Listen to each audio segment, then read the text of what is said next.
Comprenons bien que Dieu a voulu être en toute chose en relation avec l'homme et qu'il va accomplir tous ses desseins par l'homme, par le moyen de ce qui, en l'homme, était selon son image, c'est-à-dire par son esprit.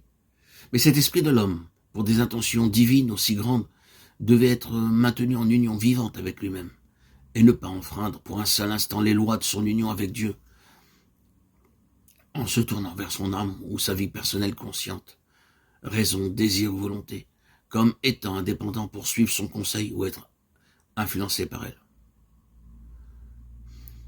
Cela touche au cœur des tentations de notre Seigneur, de même que de la tentation d'Adam. Lorsque cela arriva pour Adam, la mort entra, et la nature de la mort, selon la signification scripturaire de ce mot, c'est la rupture de l'union de l'esprit avec Dieu.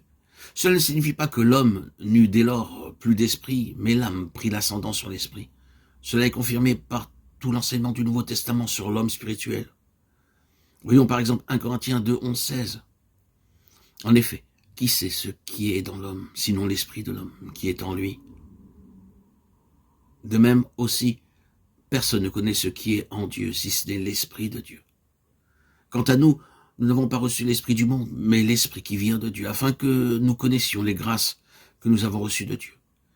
Et nous en parlons non avec les discours qu'enseigne la sagesse humaine, mais avec ceux qu'enseigne l'Esprit, exposant les choses spirituelles dans un langage spirituel. Or, l'homme naturel n'accueille pas les choses qui sont de l'Esprit de Dieu, car elles sont pour lui une folie, et il ne peut les comprendre parce que c'est spirituellement qu'on en juge. Mais l'homme spirituel juge tout, et il n'est lui-même jugé par personne. Car qui a connu la pensée du Seigneur pour lui donner des leçons? Nous avons la pensée de Christ.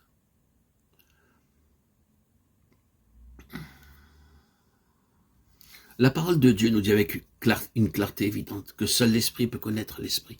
Ce sont des choses que l'œil n'a point vues, que l'oreille n'a pas entendues et qui ne sont pas montées au cœur de l'homme, mais que Dieu a préparées pour ceux qui l'aiment.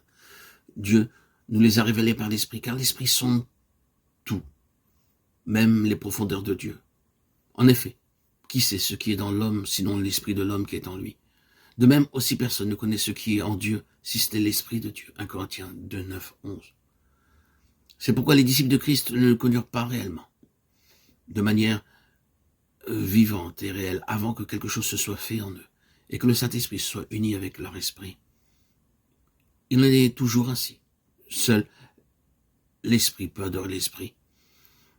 Dans les deux passages de Jean 4, 23, 24 et Philippiens 3, 3, nous voyons les mots vrai et vérité. Ce sont des mots qui établissent une distinction réelle. Si, comme l'affirment avec raison les psychologues, l'âme est le siège de la raison, de la volonté et des émotions, le culte des Juifs et des Samaritains n'en était pas dépourvu. Serait-il tout à fait juste de dire que tout cela était si mécanique et si dépouillé de sentiments qu'il n'y s'y trouvait pas même le sentiment, le sens d'un animal? Mais si tout cela était accompli avec tout le sentiment, la raison et la volonté possible, c'était cependant différent de ce que Christ appelait vrai, car l'âme est toujours l'âme et l'esprit est encore esprit. Seul l'esprit peut servir l'esprit. Dieu que je sers en mon esprit, Romains 1, 9. Nous sommes affranchis pour servir Dieu sous le régime nouveau de l'esprit et non sous le régime vieux de la lettre, Romains 7, 6. Soyez fervents d'esprit, servez le Seigneur, Romains 12, 11. Seul l'esprit peut recevoir la révélation de Dieu qui est l'esprit. Je fus ravi en esprit le jour du Seigneur, Apocalypse 1, 10. Dieu nous les a révélés par l'esprit, car l'esprit sonde tout, même les profondeurs de Dieu, 1 Corinthiens 2, 10.